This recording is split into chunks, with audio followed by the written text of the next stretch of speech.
کتے کی پیدائش کیوں اور کیسے ہوئی؟ اذان کی آواز سن کر کتے کیوں رونے لگتے ہیں؟ شیطان نے حضرت آدم علیہ السلام کے پتلے پر تھوک دیا تو حضرت جبرائیل علیہ السلام نے تھوک والی مٹی کو ہٹا دیا، جس سے آدم کے پیٹ پر سوراخ پڑ گیا، جس کو اب ناف کہا جاتا ہے۔ شیطان کے تھوک والی اسی مٹی سے اللہ نے بسم اللہ الرحمن الرحیم اذان کے وقت کتے کیوں روتے ہیں؟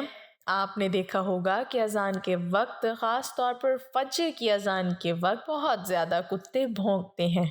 تو ان کی کیا وجہ ہے؟ اس کے ساتھ ساتھ ہم آپ کو یہ بھی بتائیں گے کہ اذان کے وقت کن کن باتوں کا خیال رکھنا چاہیے۔ ناظرین، اللہ تبارک و تعالیٰ نے جانوروں کے اندر ایک ایسی طاقت عطا فرمائی ہے جو ہمیں انسانوں کو نہیں دی ہے، جبکہ اللہ تبارک و تعالیٰ نے انسانوں کو اشرف المخلوقات بنایا ہے، یعنی تمام مخلوقات میں بہتر بنایا ہے، لیکن اللہ تبارک و تعالیٰ نے انسانوں کو وہ طاقت نہیں دی جس سے وہ آسمانوں یا پھر چلنے پھرنے والے شیطانوں یا بلاؤں یا پھر مصیبتوں کو دیکھ سکے، لیکن یہ جانور انہیں دیکھ سکتے ہیں۔ وہ بے زبان ہونے کی وجہ سے انسانوں کو نہیں بتا سکتے، لیکن وہ ایسی آواز نکال کر انسانوں کو خبر کرنے کی کوشش کرتے ہیں۔ تو جیسے ہی اذان شروع ہوتی ہے تو خاص کر فجر کی اذان ہو تو جتنے بھی شیطانی بلائیں ہوتی ہیں وہ رات کے وقت زیادہ نکلتے ہیں، اور اذان کی آواز سنتے ہی تمام شیطان اور بلائیں وہاں سے بھاگنا شروع کر دیتے ہیں۔ یہ دیکھتے ہی کتے رونے جیسی آواز نکالنا شروع کر دیتے ہیں۔ کتا جب کسی علاقے میں بہت زیادہ روتا ہے اور کچھ ہی دنوں میں اس علاقے میں کسی کا انتقال ہو جاتا ہے تو اس لیے لوگ اسے منحوس سمجھ کر بھگا دیتے ہیں۔ وہ بے زبان منحوس نہیں ہوتا، بلکہ اس کو یہ علم ہوتا ہے کہ اس علاقے میں کوئی مصیبت آنے والی ہے، اور وہ انسانوں کو آگاہ کرنے کی کوشش کرتا ہے۔ جب مؤذن اذان دیتا ہے تو اس کی اذان کی آواز سن کر شیطان آواز کے ساتھ ریح خارج کرتے ہوئے بھاگتا ہے، تو بعض دفعہ جانوروں کو بھی وہ نظر آتا ہے، اس لیے اس سے گھبرا کر اذان کے وقت کتے بھونکتے ہیں۔ حضرت ابو ہریرہ رضی اللہ تعالیٰ عنہ، نبی کریم صلی اللہ علیہ وسلم نے فرمایا، یعنی جب نماز کے لیے اذان دی جاتی ہے تو شیطان گوس مارتے ہوئے یعنی آواز کے ساتھ ہوا نکالتے ہوئے بھاگتا ہے، یہاں تک کہ اذان کو نہیں سنتا۔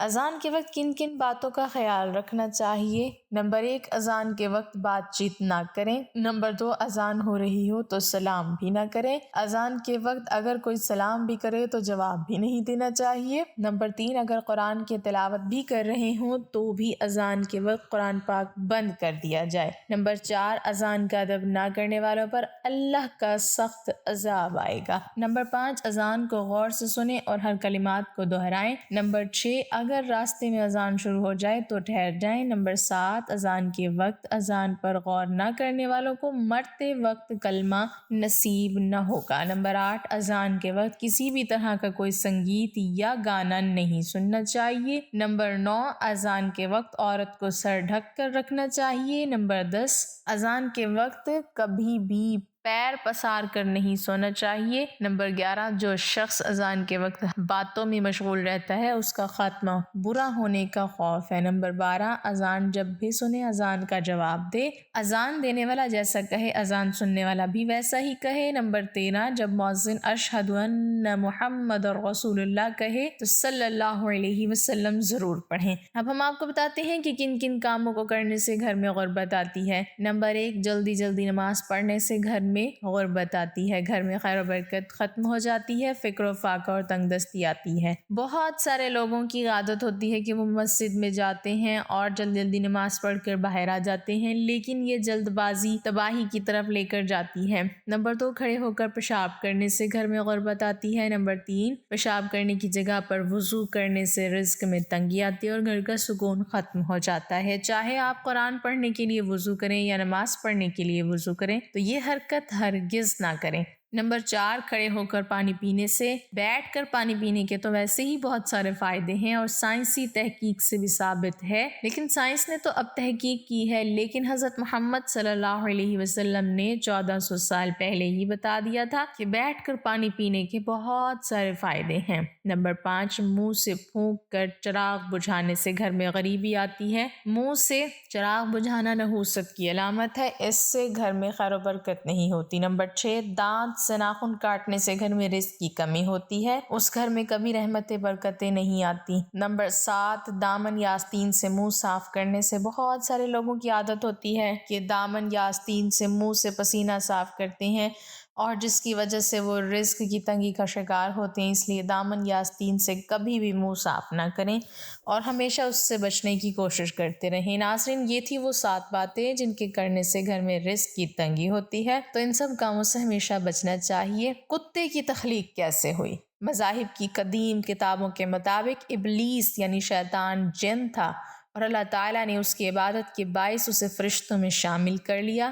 بعد ازاں اس کی ریاضت کا سلسلہ جاری رہا۔ اس کائنات کا کوئی ایسا چپا، کوئی ایسا ٹکڑا نہیں تھا جس پر ابلیس نے سجدہ نہ کیا ہو۔ یہ ان سجدوں، ان ریاضتوں اور ان عبادتوں کا نتیجہ تھا کہ اللہ تعالیٰ نے ابلیس کو فرشتوں کا سردار بنا دیا۔ لیکن پھر شیطان غرور کا شکار ہو گیا اور اس نے مٹی کے پتلے یعنی آدم علیہ السلام کو سجدہ کرنے سے انکار کر دیا، اور یہاں سے خیر اور شر کی طاقتوں کے درمیان جنگ کا آغاز ہوا۔ قدیم صحائف میں لکھا ہے کہ جب شیطان کو حضرت آدم علیہ السلام کو سجدہ کرنے کا حکم دیا گیا تو اس نے حضرت آدم علیہ السلام پر حقارت سے تھوک دیا تھا۔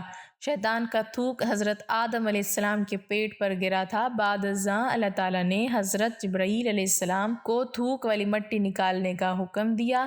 حضرت جبرائیل علیہ السلام نے یہ مٹی نکالی تو حضرت آدم علیہ السلام کے پیٹ پر ایک چھوٹا سا سوراخ بن گیا۔ یہ سوراخ ناف کی شکل میں آج بھی ہمارے پیٹ پر موجود ہے۔ اللہ تعالیٰ نے ناف کی مٹی سے بعد ازاں کتا بنایا تھا۔ کتے میں 3 خصلتیں ہوتی ہیں۔ یہ انسان سے محبت کرتا ہے۔ کیوں؟ کیونکہ یہ انسان کی مٹی سے بنا تھا۔ یہ رات کو جاگتا ہے۔ کیوں؟ کیونکہ اسے حضرت جبرائیل علیہ السلام کے ہاتھ لگے تھے۔ اور یہ انسان پر بھونکتا ہے۔ کیوں؟ کیونکہ اس میں شیطان کا تھوک شامل ہے۔ آپ کو یہ جان کر حیرت ہوگی، کتا دنیا کی واحد مخلوق ہے جو شیطان کو دیکھ سکتی ہے۔ شاید یہی وجہ ہے رات کے اندھیرے میں جب شیطانوں کے قافلے آسمانوں سے اترتے ہیں تو کتے اوپر دیکھ کر ایک خوفناک آواز نکالتے ہیں۔ اللہ تعالیٰ ہمیں دین کی سمجھ نصیب فرمائے اور ہمیں نیکوکاروں میں شامل کرے، آمین۔ ناظرین، کمنٹ باکس میں اللہ تعالیٰ کے 99 ناموں میں سے ایک نام ضرور ٹائپ کریں۔